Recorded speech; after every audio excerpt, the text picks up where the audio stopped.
ناظرین، اس وقت مشرق وسطیٰ میں حالات تیزی سے بدل رہے ہیں اور اطلاعات کے مطابق سعودی عرب خود کو ایک مشکل صورتحال میں گھرا ہوا محسوس کر رہا ہے۔ تجزیہ کاروں کا کہنا ہے کہ جہاں سعودی عرب نے ماضی میں اپنے علاقائی مفادات کو محفوظ رکھنے کی کوشش کی، وہیں یونائٹڈ عرب اماراتس کی پالیسیوں نے معاملات کو مزید پیچیدہ بنا دیا ہے۔ ناظرین، یمن کا مسئلہ آپ کے سامنے ہے۔ الزام لگایا جا رہا ہے کہ یمن میں مختلف گروہوں کو اثر و رسوخ بڑھانے کے لیے مالی اور عسکری مدد فراہم کی جا رہی ہے، جس سے سعودی عرب کے لیے خطرات میں اضافہ ہوا ہے۔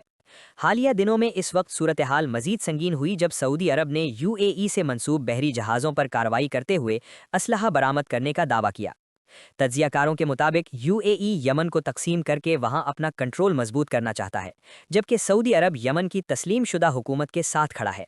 اسی کشیدگی کے باعث دونوں اتحادی ممالک کے درمیان اختلافات کھل کر سامنے آ رہے ہیں۔ ناظرین، ایسے میں بعض حلقوں کی جانب سے یہ آواز بھی بلند ہو رہی ہے کہ عمران خان سعودی عرب کے لیے ایک اہم کردار ادا کر سکتے ہیں۔ یہ دعویٰ کیا جا رہا ہے کہ سعودی عرب کو یہ خدشہ لاحق ہے کہ پاکستان کی موجودہ قیادت خطے میں UAE کے مفادات کے زیادہ قریب سمجھی جا رہی ہے۔ اب ذرا نقشے کی طرف آتے ہیں۔ نقشے میں مختلف رنگوں کے ذریعے یہ دکھایا جا رہا ہے کہ کن علاقوں پر کن قوتوں کا کنٹرول ہے۔ کچھ علاقے ایسے ہیں جہاں UAE سے منسلک فورسز موجود ہیں، کچھ علاقوں میں باغی گروہ سرگرم ہیں، جبکہ کچھ حصوں پر سعودی عرب کی حمایت یافتہ فورسز کا کنٹرول بتایا جا رہا ہے۔ تجزیہ یہ بھی ہے کہ سعودی عرب اب ان علاقوں میں اپنی موجودگی بڑھا رہا ہے جہاں پہلے UAE کا اثر نمایاں تھا، جس سے دونوں ممالک کے درمیان تناؤ مزید بڑھتا دکھائی دے رہا ہے۔ بعض مبصرین اسے بالواسطہ تصادم کی شکل قرار دے رہے ہیں۔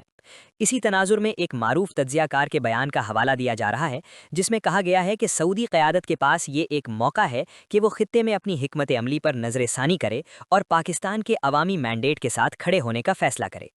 یہ بھی کہا جا رہا ہے کہ اگر پاکستان میں عوامی حمایت یافتہ قیادت کو موقع ملتا ہے تو نہ صرف علاقائی اثر و رسوخ میں توازن آ سکتا ہے، بلکہ کراچی اور گوادر جیسے اہم معاشی مراکز بھی دوبارہ فعال ہو سکتے ہیں۔